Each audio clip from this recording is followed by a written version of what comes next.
This is Seventh Generation Warfare, and I am your current host, John Nelson. Seventh Generation Warfare is a lot of things, but the real nuts and bolts of what I'm trying to do is to get lessons from my great grandparents and pass them on to my great grandchildren, and to have each generation after me try to do the same thing.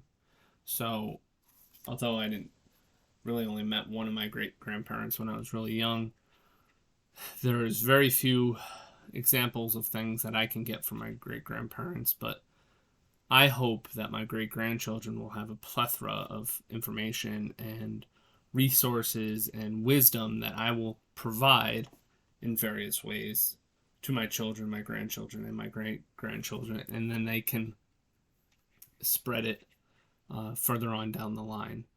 But I had a beautiful experience the other day. It's as close as I could come to the seventh generation principle. I was able to take a lesson from a great grandparent, which was written in a letter, and pass it to my 6 week old daughter, who was cuddled up sleeping beside me on the couch as I read through a family document that I recently received.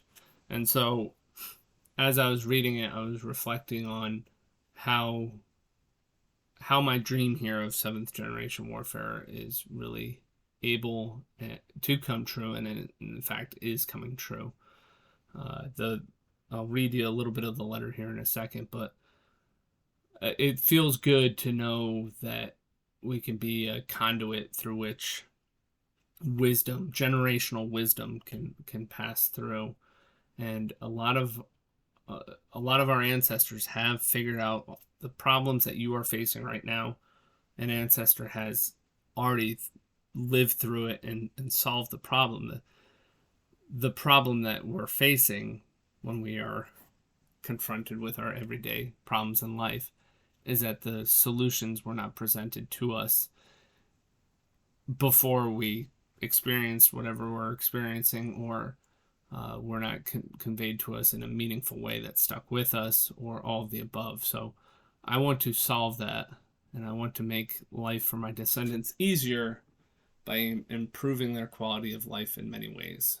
And so I'll read you a little bit about what I experienced when I was sitting on the couch reading this letter. The letter is titled Walking with My Father, and it was written by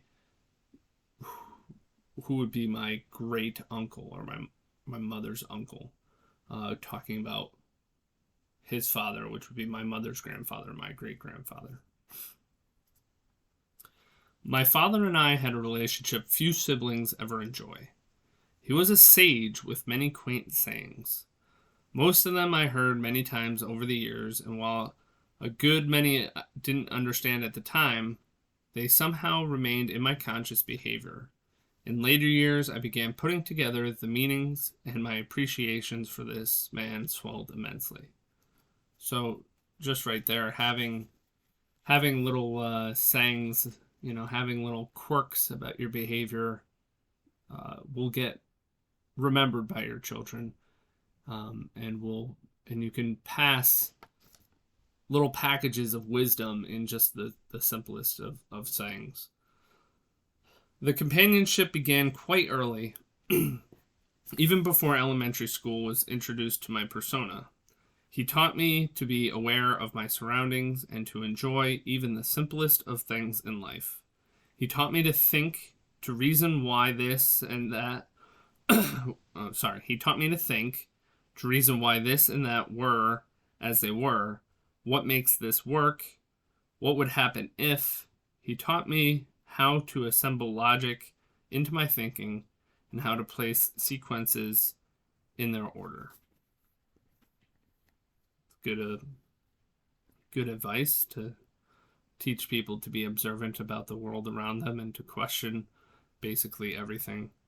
It's something that's lacking in a lot of children's education these days, where it's more about remembering facts instead of it's remembering what to think and not how to think. Probably the most enjoyable moments together or when we walked. And this article is titled Walking with My Father, which I didn't realize at the time sitting down to read this that it was literally going to be about walking with his father. I thought walking was symbolic of something different. Probably the most enjoyable moment together were when we walked, and I remember these walks being often. To this day, I still enjoy walking. This is how I learned to perceive a changing scene with every few steps. While most of us cannot wait to reach the top of the hill to see what's beyond, my father enjoyed each step as a development of a plot. He taught me not to miss any of these developments. And this is what I thought was beautiful about this lesson, is I was reading it and it's about slowing down. Slow down, smell the roses. Don't take life too fast. There's so much that gets missed in transit between here and there that could be learned from, that could be appreciated, that could fill you with joy. And my great-grandfather helped instill this in some of his children. At that early age, I frequently experienced a side ache from walking too fast. It was necessary for me to take 2 steps for every one of his. I was frequently running just to keep up. My father could see this and would slow down with an apology. He was busy thinking. He was busy thinking. It's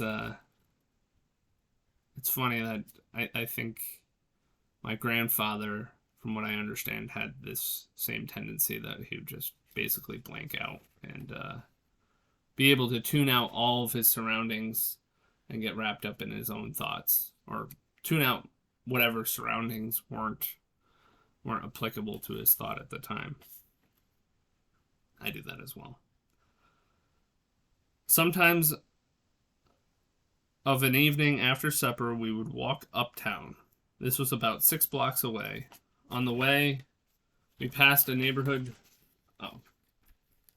So now he goes on to describe the walk uptown, which is 6 blocks, and he goes on for, that's page 2.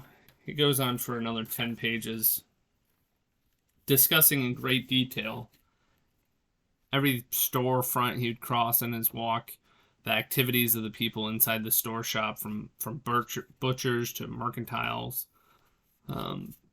to different signs he would see, to the railroad crossing, to all these different details. And this was written in 1992, and I have to presume he was born in the early 1920s, and when the walk he's talking about could have happened probably would have happened in late 20s or early 1930s.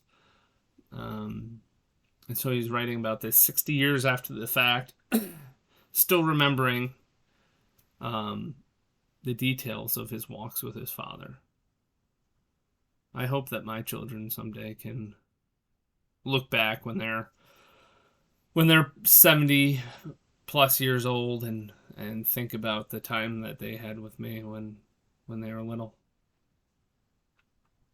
And I hope that I instill with them some good lessons and that they can pass those to their children. That's what it's all about. This is 7th Generation Warfare. Have a good night.